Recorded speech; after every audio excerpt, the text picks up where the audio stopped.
Minute Wrestling Podcast. Hopefully, we are all three here and accounted for. We've had some technical difficulties with Riley and his snowy Wisconsin internet, but I don't know. Don't put the blame on me. It's the beard interference. the it's a, Okay, first of all, I want before we get started, when you asked us about, oh shit, what was the title of the show last week? I feel like that wasn't the title of the show. We had something really good, and I really wish I would have wrote oh, it it down. totally wasn't. And I tried to even listen back to try to find out what it was, but I can't. I couldn't remember what it is. It had something to do with like do it, do it, do it, or something like that. But I Yeah. couldn't. I couldn't find it, and I couldn't remember what it was. So That's what it was. it It was was just just do it, do it, do it. do it, do it, do it. hmm Oh, okay. I thought there was Yeah. something after that though. That's There what was something It after could have that. been. It was do it, do it, do it, do me. maybe. Yeah, I could have been. No, that's what it was. That's what it was. All right. That's what I it think it was in was. reference to Rhea Ripley or something like that, but I don't know. I don't remember. No, it's like you guys don't even listen to your own show. It's to Tiffany Stratton. Oh, I that's definitely right. don't. So is that towards the end that came up then? I feel like it was Yeah. middle-ish. Yeah. No, it was at the end because you guys didn't even bring up that she won the belt. Oh, that's right. Man, it's We were in like, such a rush to end it up. are you guys even a part of this podcast? Man, right? Thank God you didn't go to bed, because this show tonight would just fucking fall apart 1 minute and 45 seconds in. Oh, Riley- thank God. Riley Man. barely says anything, but he remembers everything that we say. Riley is like, and rest in peace, Bob Uecker, because I have to make a major league Yes. reference here. But Riley's like Lou Brown with the, I don't know.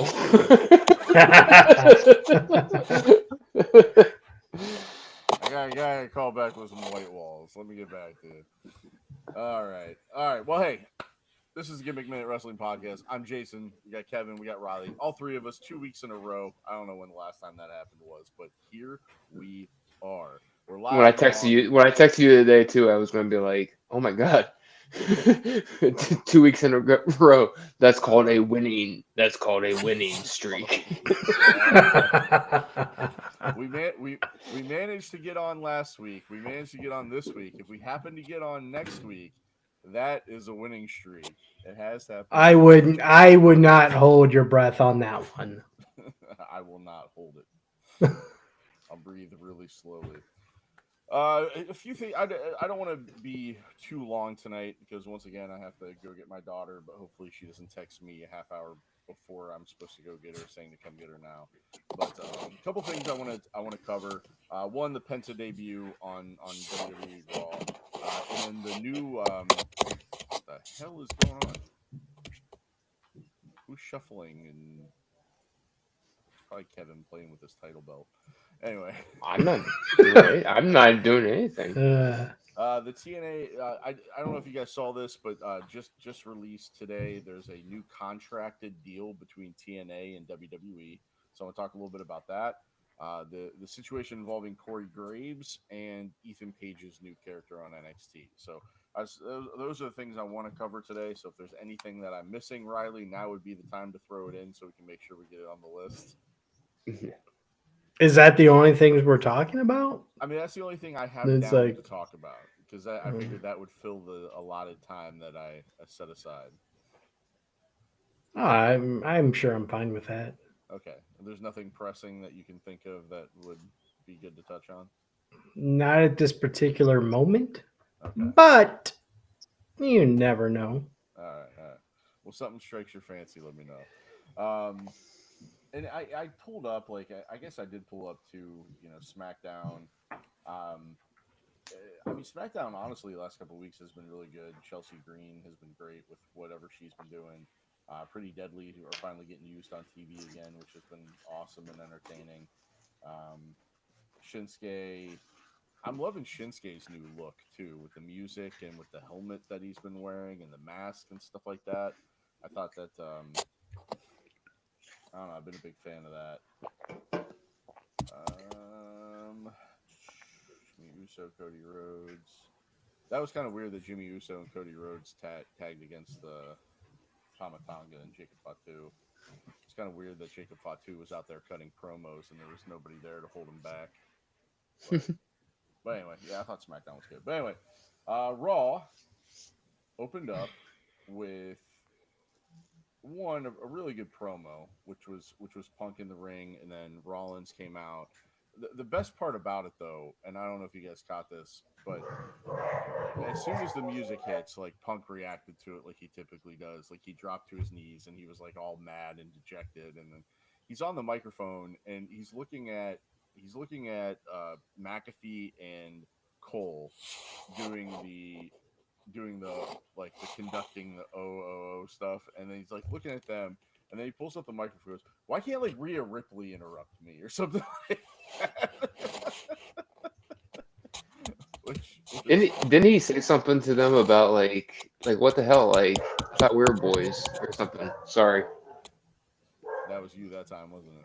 No, it's my dog's going fucking crazy. So the tapping's got to be Riley though. Yeah. Oh, that must be me. Yeah. Is it this?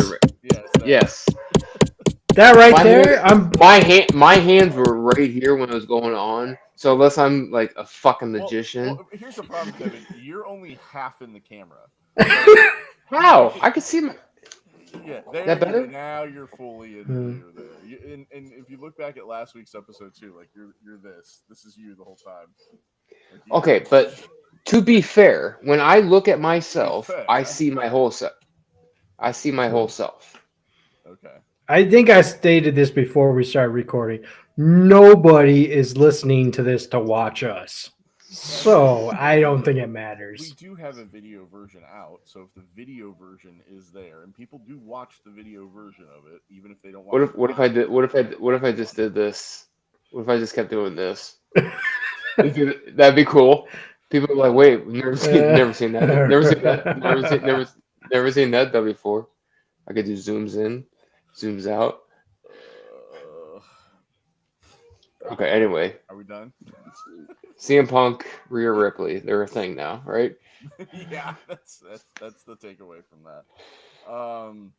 No. So anyway,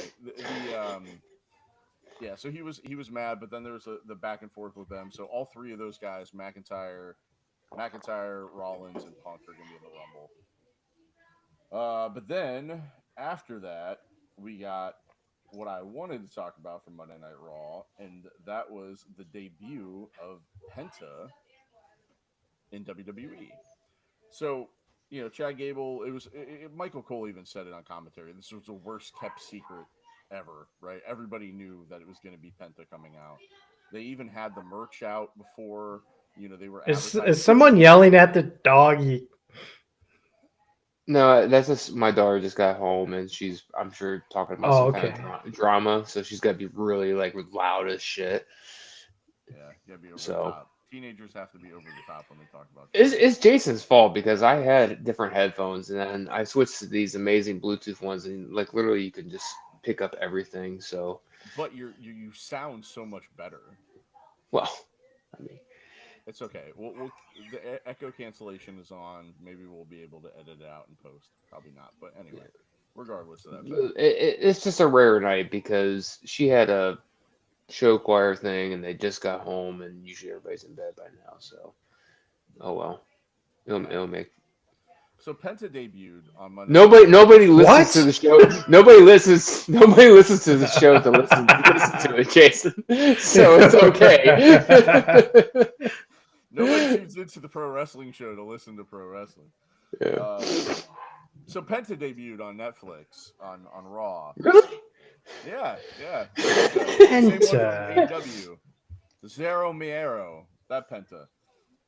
So it made sense, I guess, why they held back, because I think originally he was going to be a part of a tag team with Rey Mysterio to go against the New Day and somebody and I think Gable or something like that. But then they kind of switched gears, and I think it made sense because I think the San Jose area he had a lot of family there, and I think debuting him, his daughter was there, more familiar with him. It was more than just his. I think I think that whole row was all his family. But I thought that was kind of cool. You got to see kind of a different side of him. I think what really stood out though was the match quality, how much he sold. Like that match was completely different than what he wrestled in AEW, and I think he wanted that. Like I think he wanted to show that he was capable of that. Like he almost made a point to like oversell that knee, that his leg with Gable and stuff like that. Like, And that's the thing people don't realize. Like when he was in Impact and even his times in Mexico and stuff like that, like he's a worker. You know what I mean? He's not just a spot fest guy like AEW like had him as. So I mean, so I guess that breeds the question then.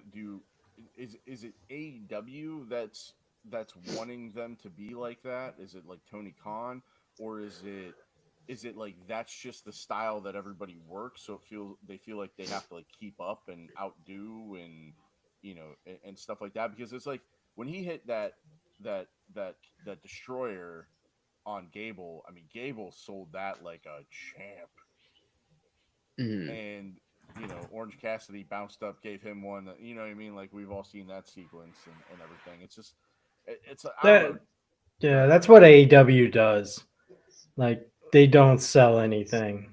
So you think it's just the style of the company, and then that's yeah.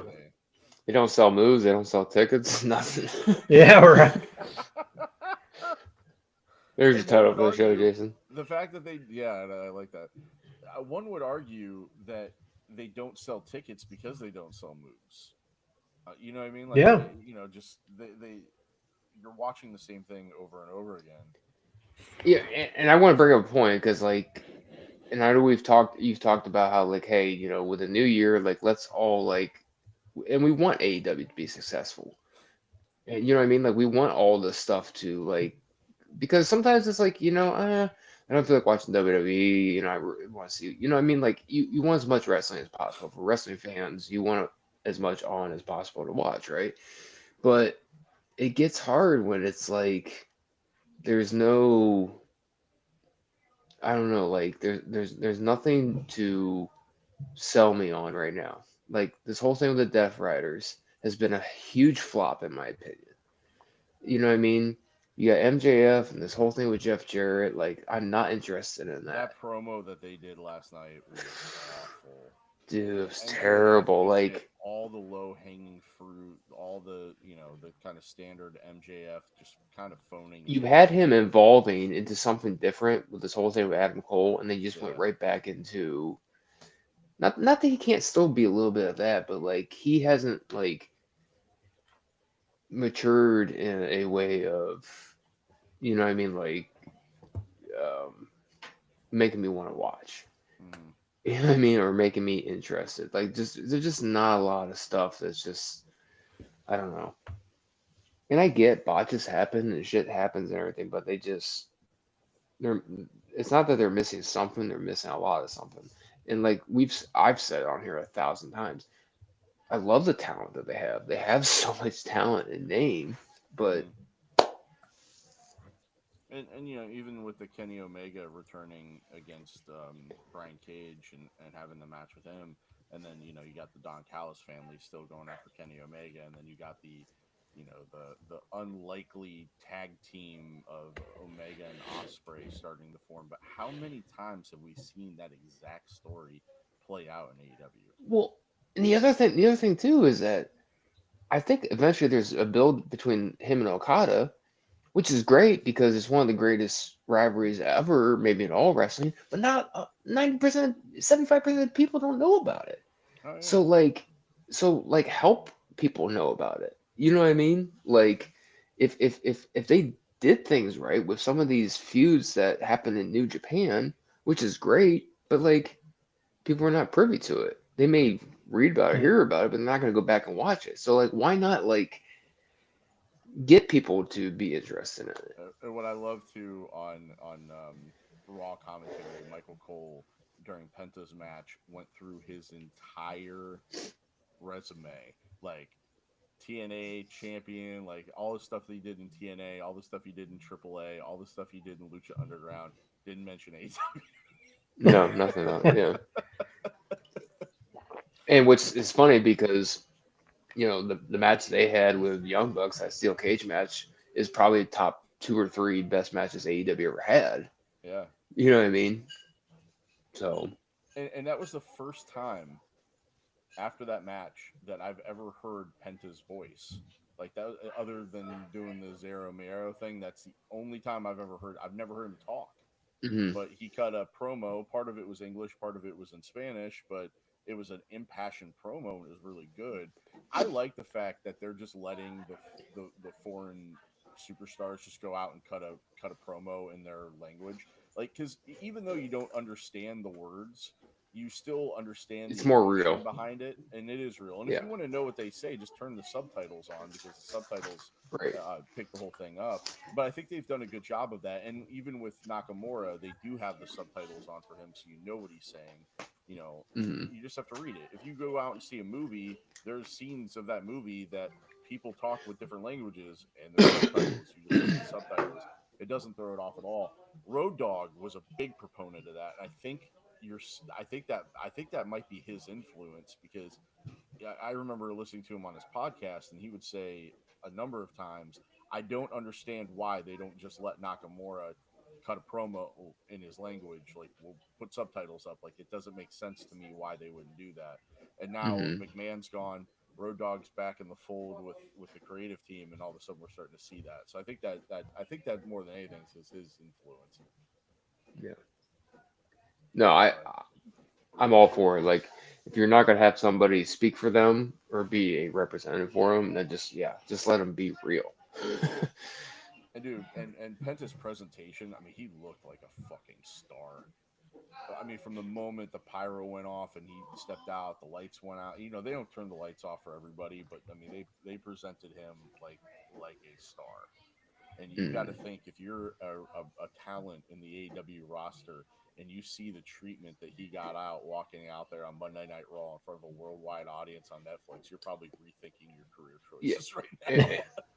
And plain and simple, to sum it up, like you said, when it comes to him working, he showed that he's a worker. He's not just a spot fest guy. He could tell a story. He's got the look.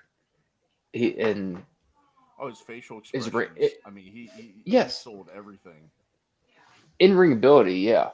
You know what I mean? But like, he's not a guy that just, okay, like we said, just a spot fest guy or whatever. But he's a guy that could go 30 minutes. You know what I mean? Like, you imagine him and like Gunther in a match. The two styles.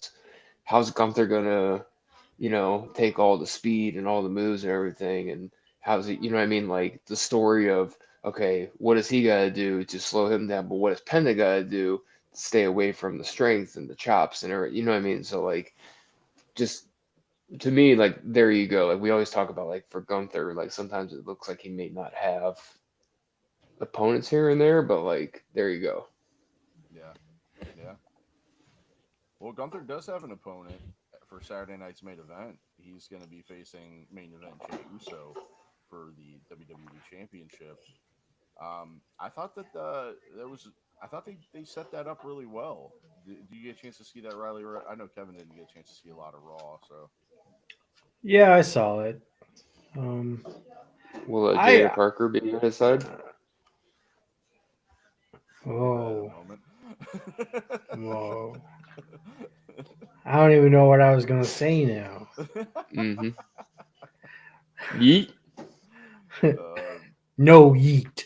So there's a rumor that he and Jada Parker were possibly involved in some sort of affair, but that's just a rumor right now.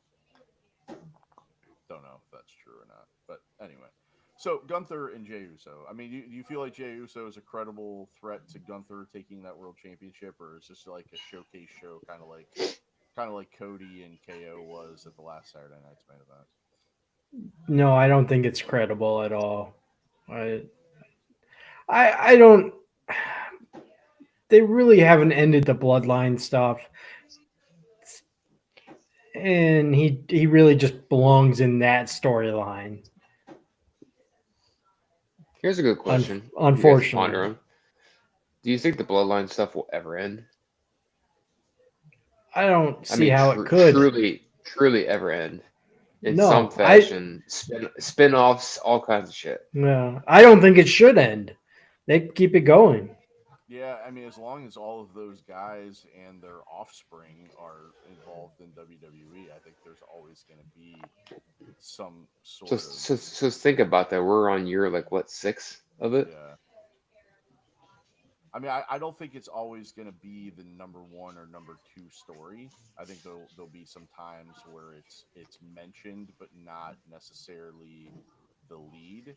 There might be Just in the background. yeah, some cooling off periods, but I think it's something that they will always go to, especially when there's members of that family involved in the story.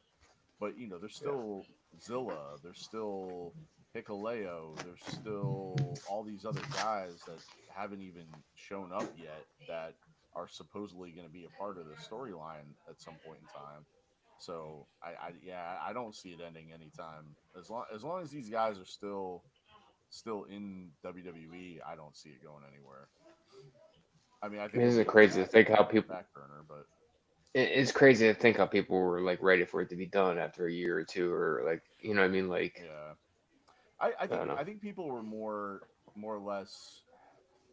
I think what happens when anybody is champion for a long time, you just want that change. So I think more than anything, people were maybe ready for Roman to not be champion anymore, but not necessarily want the storyline to end, if that makes sense. Just I that got you. chapter of the story. Like, okay, let's see what happens with the new champion, or let's see what happens if Yeah. Jay actually beats him, or something like that. You know, some sort of change like that. Because when it's the same guy holding that title for what was it, 1,500 days or whatever, some odd number that was. Hmm. I mean, you know, after a while, you just kind of like. I mean, when John Cena held it for longer than 2 months, you and I were like, "Damn, somebody take that shit off." Well, We were I'm just ready for hoping that Cody to lose it, you know? Yeah, Like yeah, Cody's same. had it too long, in my opinion. Yeah, yeah. See, I don't know, but he's the face, man. he is the Yeah, face. but he needs something to chase. Well, he kind of He's a has. better face when he's chasing than when he's at the top. He's chasing the winged eagle right now to get it back from KO. Give him that. I get that, but like to me, like if a baby face can be done right, they can hold it for a long time.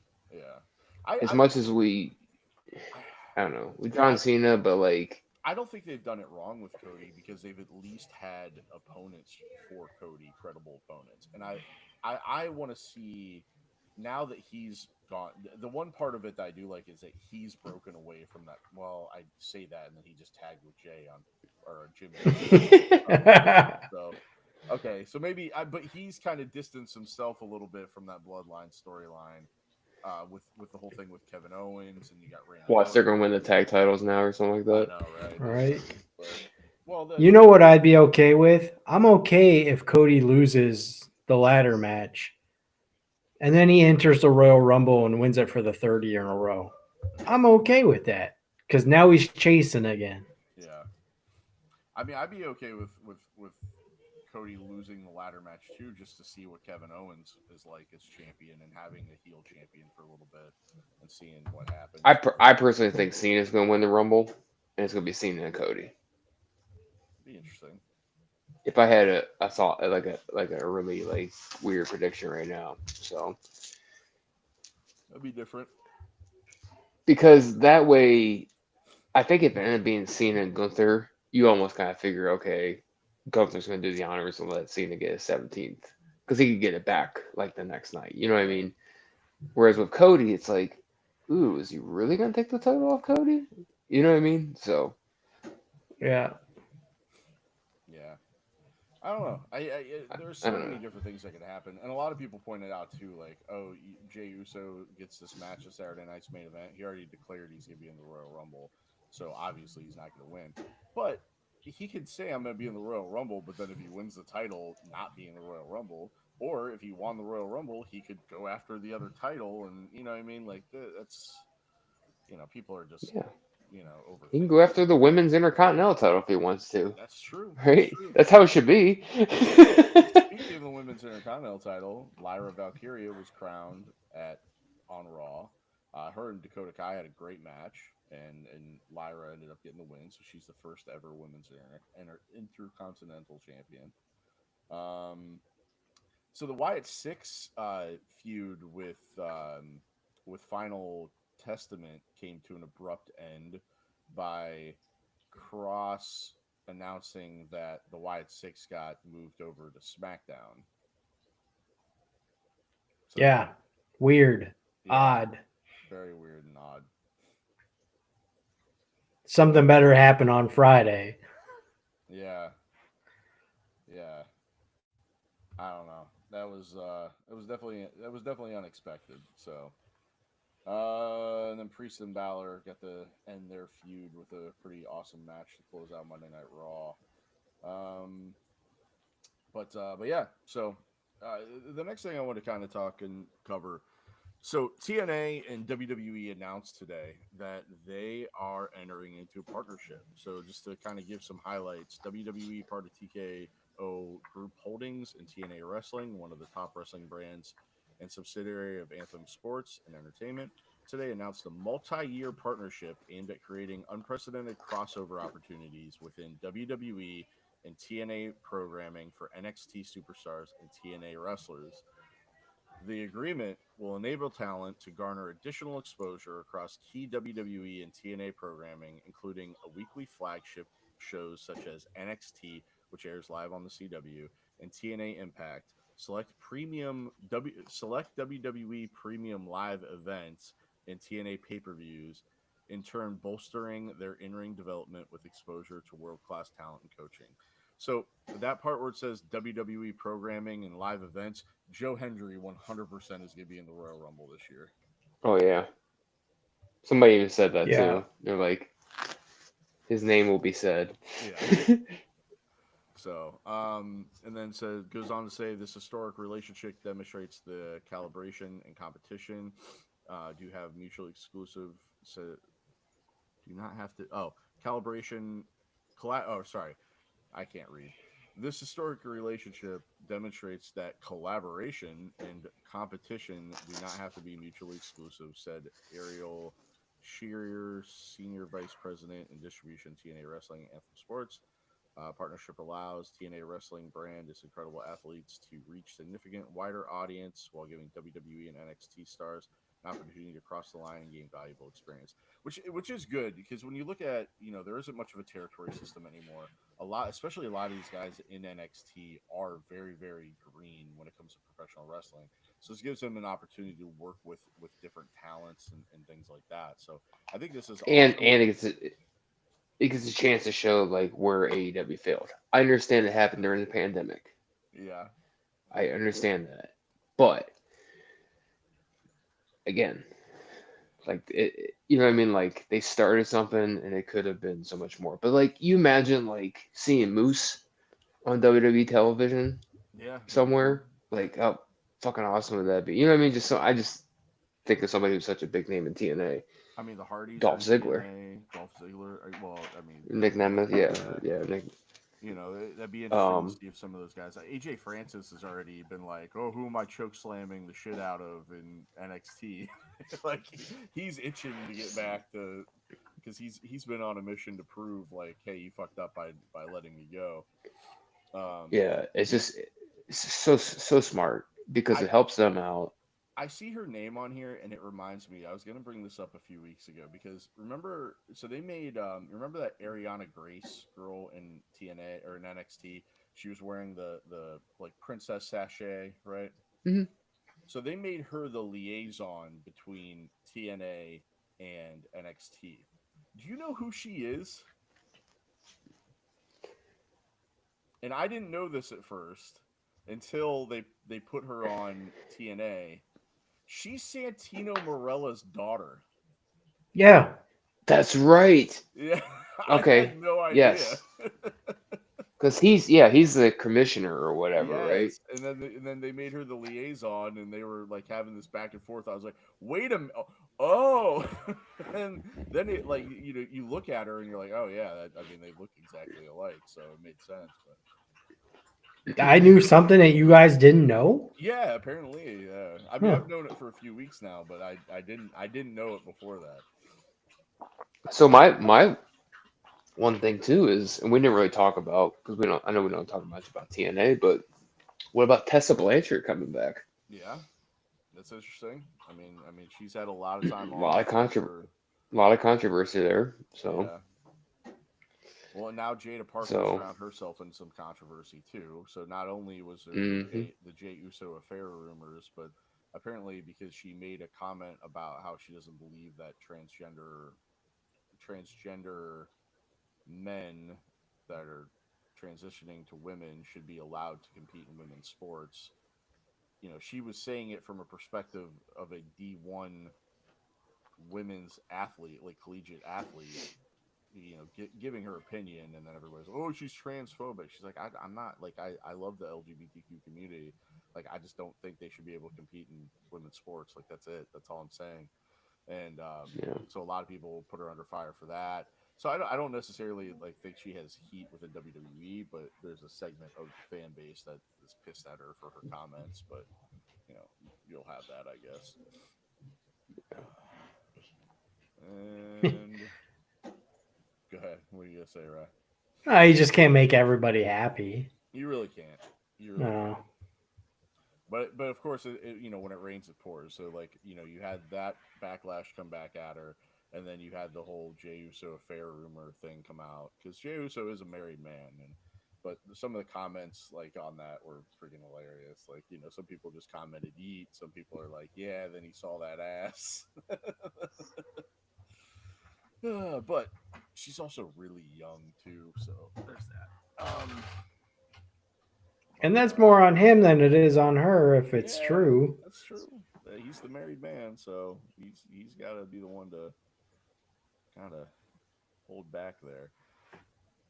But regardless, again, the online rumors don't necessarily mean that that's true. That we could be completely Right. talking about something that didn't happen. So I'm not gonna say one way or the other. But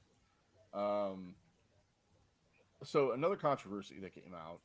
We had mentioned last week on the show that Corey Graves did not look very happy to be back on NXT. Well, he took to X and expressed that he was not happy. He deleted the tweet since then. I wish I would have saved it, but it said something to the effect of, imagine having a dream and then being told by no choice of your own that you can't have that dream anymore, and then you find a dream adjacent to that dream and you're pretty fucking good at it, but then you're told you're not famous enough to do it. And he said that, tune in to the CW tonight, I'm going to have a lot to say. Well, he was pulled from the broadcast. He wasn't part of it. All right. And, and Yeah, because I was waiting. Huh? I was waiting for that because I saw the tweet. Yeah. And that's why I was kind of back and forth with NXT. And then I get to see it. Yeah, and then he since then deleted the tweets. My question is, okay, so maybe he is unhappy. Maybe this is a bit of a work. Because Pat McAfee's only going to be the commentator on Raw until College Game Day starts up again. And then I'm sure Corey Graves will be back in that seat. But what if in the meantime, Corey's been cleared? He has been cleared by doctors. That happened a while ago. What if he's angling for a WrestleMania moment, Corey Graves versus Pat McAfee? Michael Cole on a pole match. Cole on a pole. Cole on the pole. Cole on a pole. Oh man, that may make a better. That might make a better episode name than what we had. Yeah, Cole on the pole. Write it down, Jason. Right now. I don't have a pen. I got Okay. typed it out.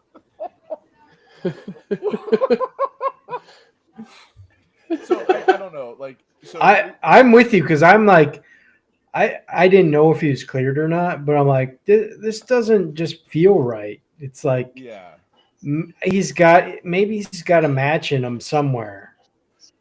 and he has. I thought you were with me, Riley, on the Cole on the pole match. No, I am not. Okay. Yeah.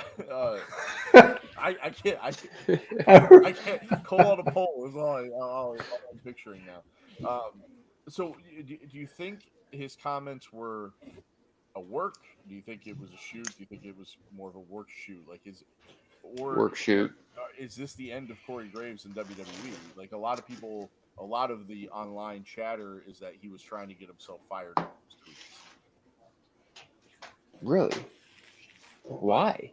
I don't because he's not happy about being back in NXT and he'd rather go do something else. But here's the thing, though, he's not a talent. He's a commentator. Like their contracts, I don't think their contracts are set up the same as the wrestler talent contracts. Like I think he's like an actual employee. So I don't know. His non-compete might look completely differently than what the talent, like the wrestler talent non-competes look like. Interesting. So yeah, so I don't know. But like I said, I mean, this could. I guess I had to read more into it. I guess see what else develops out of it to start thinking about work shoot. You know, because and they kind of did the thing that they do. You know, the thing that kind of made me worried about it, because sometimes if it's something that's going to be storyline, they'll mention something on the show. Graves isn't with us tonight. He needs to take a little time to cool down or something like that. They didn't say anything about him. He wasn't mentioned. He wasn't brought up. There was nothing. And that's the only part of it that made me think, oh shit, maybe this is a rough patch for him and this could result in him not being there anymore. And I would hate to see that happen. I like Corey. I think he is incredibly talented. And the fact that he is not famous enough, like honestly, like he should be in the SmackDown seat as opposed to Wade Barrett, in my opinion. Yeah. You know, he's no, the other guy shouldn't be in the seat. Wade Barrett's fine. You know, and Graves is not a lead man. He's a color man. That's the thing. He tried to do the lead commentary thing for a minute, and he was getting better at it. But I still think Joe Tessitore is a better option in the play-by-play seat than Graves is. No, Graves is better at color. Like Graves is better as the because Graves is better playing off of a straight man, and somebody like Tessitore, somebody like Vic Joseph, or even Michael Cole is that straight man, and he can kind of play off of that a little bit better. Like when he has to be the straight man, like and just call the action, that he's not to say that he's bad at it, but his talents are beyond that. Like his talents are in giving like painting the picture more than it is describing it. Does that make sense? Yeah, I don't disagree with it. I just don't think he's as bad as the other guy. You don't like Joe Tessitore at all? No, I don't like Joe at all. All right, I think Joe's gotten a lot better since he started. He's tapped in a lot more to what makes it. Like, have you ever listened to him call a football game? Yeah, he's pretty good at that. Exactly. I think he started to tap more into that, like getting excited at the right times and stuff like that. Then if he could do that more, I think he'll be really good at it. Because that's the one thing that made JR such a good play-by-play commentator, is that JR knew, he doesn't do it anymore, but he knew when to like raise that excitement level up and get hyped up and stuff like that. And Tessitore does a great job of it during a football game. He just needs to translate that over to wrestling a little bit. So I guess Corey does have a lot more passion when talking about it than what Joe Tessitore does. I will give you that. But I still think he struggled as a play-by-play person. Like he's just way better at color. I don't disagree with that. But that's the thing, though, he would have to replace the color guy, not he wouldn't have to. Or be a part of a 3-man booth where you can kind of put 3-man's. I don't know. Kevin, you've been awfully quiet. What are you thinking? Sorry. No, I had to have a conversation with Ava, so she just okay, I'll just say over there. She just because she's going to Walsh University, and she applied for this big huge scholarship, and she got it. Oh, awesome. Nice. To where she gets to have like the better dorms in first pick. Like there's nicer dorms than the normal ones for freshmen and stuff. And she thought it was because she had originally got some money off, and she thought like getting if she got this too, it'd be like a full ride. But I guess it replaces the other one, but it's Gotcha. still a lot more. But it's still a lot more money than what she originally Well, is that's getting. So she's still gonna apply for FAFSA. So yeah, she had to come tell me. So sorry about awesome. that. Oh, good. Good for her. So No, that's pretty cool. All right. And your thoughts on Corey Graves?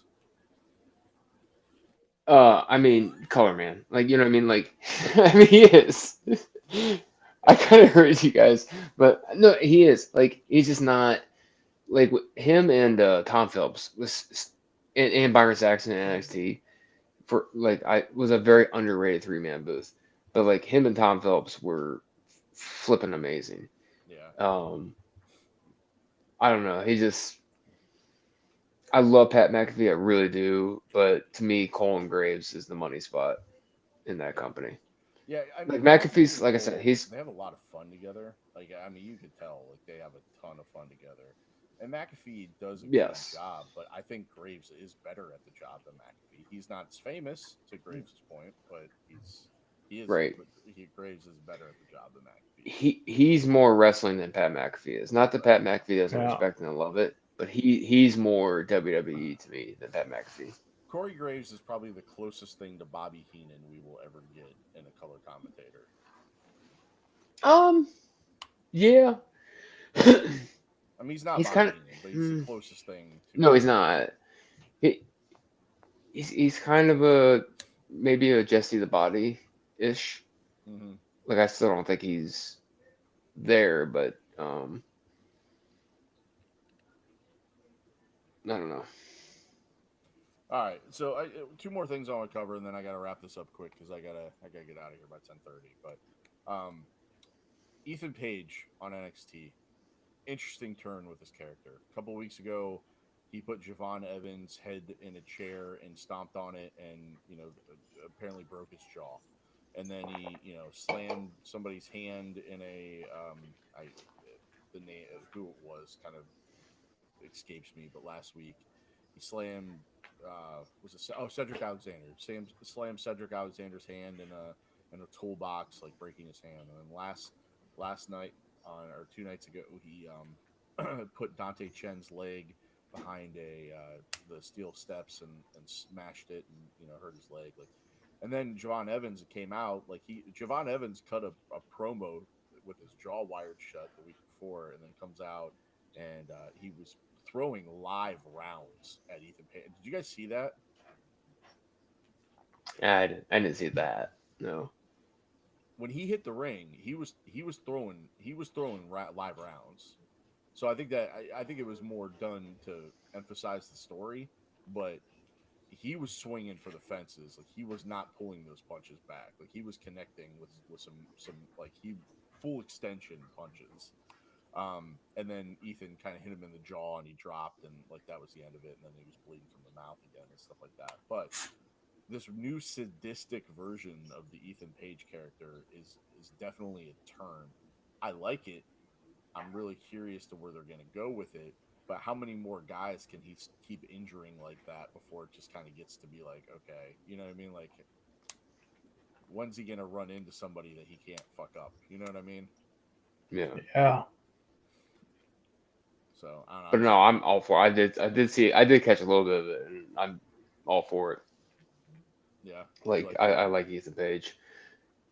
that was a good coup to get him back and get him in there and like make him like pretty relevant. Yeah. So and they I mean, like NXT always needs, like watching last night, like we talked about last week, they have a lot of women wrestlers. A lot of women wrestlers. Not that it's a bad thing, I'm just saying. But there's just a lot of people that are still like, for a casual fan, you know what I mean? But people like Ethan Page, and especially, I mean, right there, he's been there, what, not that long, and already like almost like a character change. Yeah. Hello. Yeah. And I think they need to do something with him. Like he went through this period after he lost the title of like, I don't know what I'm doing, and I don't know why I'm doing this anymore. And then, the whole Mm. breaking the jaw thing was kind of that wake up moment, that transition for him. But yeah, it's interesting. It's just darker. And What I- and he's best friends with DJ. Yeah, that's right. Yeah, So that's right. He is best friends with DJ. I have a feeling we'll probably see Ricky Starks soon in NXT. There's also some rumors that Malachi Black is done with AEW and he'll be back in WWE before. I hope so. I hope so. There's there's also a lot of rumors. I hope he brings Buddy along. Buddy, I don't think is done yet, but because Buddy is still being featured on AEW TV where Malachi is done. And they made a point to he had a match with Ospreay, Buddy and Ospreay. It was a really good match. And at the end of it, Ospreay cut a promo and he goes, "You don't need anybody else. You can stand alone on your own. You're talented enough," and blah blah blah. Like he made a point to say that you don't need to be a part of this anymore. And then Buddy shook his hand. So that kind of seemingly ended his relationship with the House of Black. Yeah. But yeah, and then Miro is out there too. With seemingly not doing anything with AEW. So I don't know if Tony will ever finally let him go or if his contract is finally going to run out. But Miro has literally been sitting at home for basically 2 years. His last match was January of 2023. and they just haven't used him at all. Crazy. So yeah, a talent like that is just sitting wasting. It's like, please bring back Rusev Day. I know. Yeah. You know? Let's put Malachi. Let's put Aleister Black back in the closet. Whatever we got to do. Let's. That's the Oh my thing is God. I kind of wish WWE that was would just be like, AEW, I'm gonna take over. I'm gonna make all your awesome talent better because I'm gonna have a story behind it. Yeah, I mean, you could see what. Listen. First of all, Alistair in a closet was like 2 months of content for our podcast. So Right. That was great. All right. Yeah, and that's pretty much it. The only other thing I was going to mention is that I don't know if you caught Matt Cardona on Ariel Helwani, but he mentioned the reaction he would get if his music hit at the Royal Rumble. And he even made a mention to say whether it was Zack Ryder or Matt Cardona, where before he was saying he would never come back as Zack Ryder. But found that kind of interesting that other people have speculated it before. He hasn't really mentioned it in an interview like that. So is this finally going to be the year that we see Matt Cardona back in a WWE ring? I hope so. I mean, talk about another credible opponent for Cody, a good heel opponent for Cody. With their, using their friendship as the basis of a story, that could be a great story that the two of them could tell. So, yeah, I've always wanted to see what he could do as a heel in WWE because his babyface character was annoying as shit. Like I hated it, but Yeah.